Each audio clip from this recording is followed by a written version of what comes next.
Briar. Briar, wake up. What? Danny? Danny, what's wrong? Is everything alright?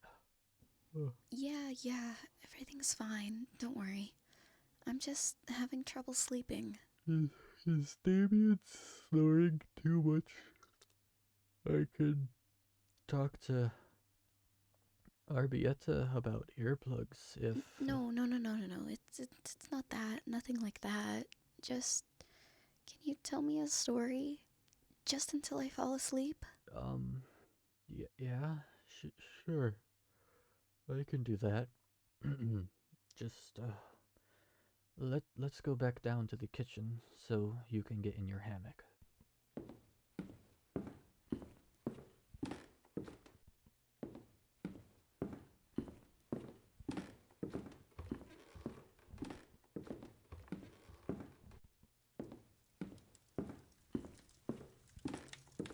Alright, now settle in, Danny. It's been a long while since I've told stories, but I'll give it a shot, just for you. Yes, sir. Don't worry about telling a perfect story. Just talking will help me. Right. Well, What's going on here? We having a slumber party? No, Damien, shush. Danny's just having trouble sleeping, so I'm telling her a story. Oh. Alright then. Are you going to go back to sleep? No. I thought I might stay and listen in. Alright, make yourself comfortable. Now, where to begin? From the beginning, of course. Arbiete, why are you awake? You of all people should be asleep. But I heard voices, and I wanted to make sure that everyone was okay. Well, as you can see, we are all fine, except Danny, who is having trouble sleeping. So, you can go back to bed now. Nope, I'm staying. I want to hear the story too. Let them stay, Briar. It's cozier in here with all of us anyway. Well, alright. But just this one time. Now, Arbiete, you... Listen, I don't mean to be rude, but some of us actually need to sleep. So could you keep it down? Don't be such a spoil sport, Zaria. I bet Briar has the best stories. Whatever. You don't have to stay if you don't. Nope. Let's see what you've got, oh great storyteller. Ahem. Right. Okay. I think I'll do as Arbiete said, and start at the beginning.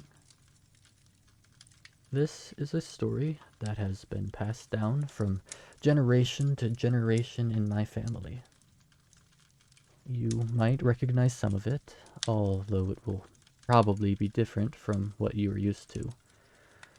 This is a story that can trace its roots all the way back to the creators themselves.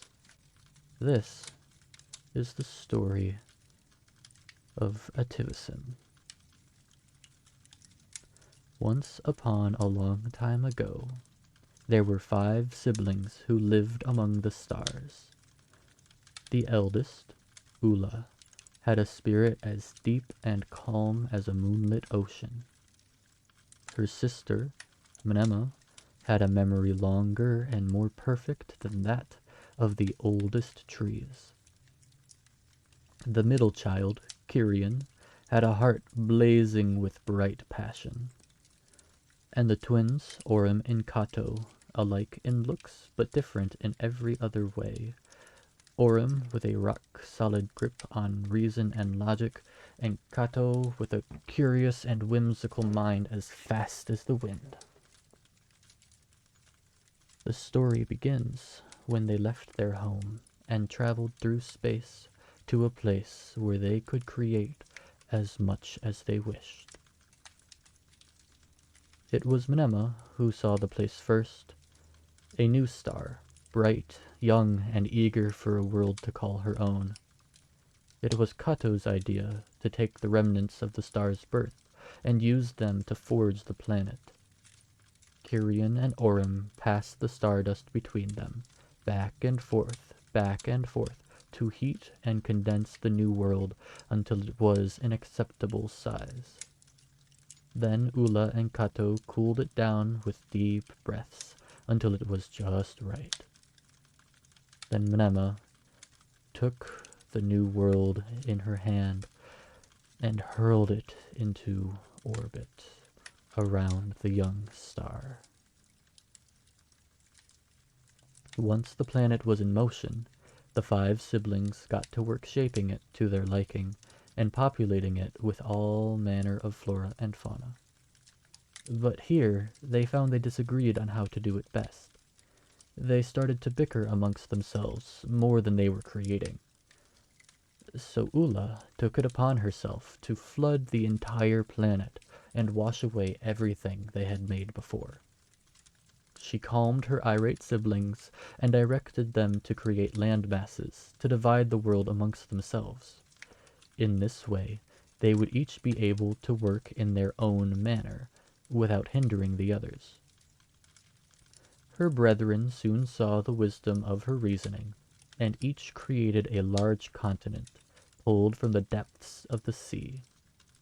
Ula herself claimed the territory beneath the waves, as they provided a barrier between herself and her exhausting family. Mnema wanted to create a continent that would always surprise her, so she filled it with many mysteries. A river flowing uphill, a mountain that touched the stars, a grove of trees that could talk, a beach where the waves took the shape of animals. Then she hid all her secrets within a vast and labyrinthine forest. Kato had many brilliant ideas for how to shape his land. So many, in fact, that parts of his continent were left unfinished, such as the floating isles of Drafeter, or Lake Ubin that is never more than half full, and never less than half empty, no matter the weather. What he did finish were plants and animals as bizarre as the land around them. Exploding fruit, walking mushrooms, and trees so big you could walk on their leaves. His maniacal menagerie spread into a wide and lush rainforest. Keriord wanted his continent to make a statement, to be just as showy as he was. So, as his first act of creation, he pulled boiling lava from deep within the Earth's core and funneled it up through a mountain peak, creating a constantly active volcano. He then flattened everything else to create a desert, a savanna, a plains, then created plants and animals that could draw the eye from miles away across the flat horizon. Of course, he made sure that he was always the flashiest thing around. Orym, in his turn, filled his lands with valleys, canyons, and mountains. Not a harsh place, but simply a landscape wherein a creature had to be determined to travel from one place to another. He then filled it with sturdy stock, ibex with crystal horns, sheep with steel wool, and eagles with talons fashioned from stone. Similarly, the plants were just as stubborn, roots with trees that could pierce the hardest rock, and bushes with leaves like iron. And in this manner was the world created. In this manner were the continents formed, and in this manner did life first begin. I think Danny's asleep. Yeah, and so is Arbiete. Mind carrying them back to their room? Sure. Good night, Briar. Good night, Damien. See you in the morning. Zaria. Hey, Zaria. Are you asleep? Alright then, Z. I'll just leave you here. I'm sure Danny won't mind. Sleep well. See you in the morning.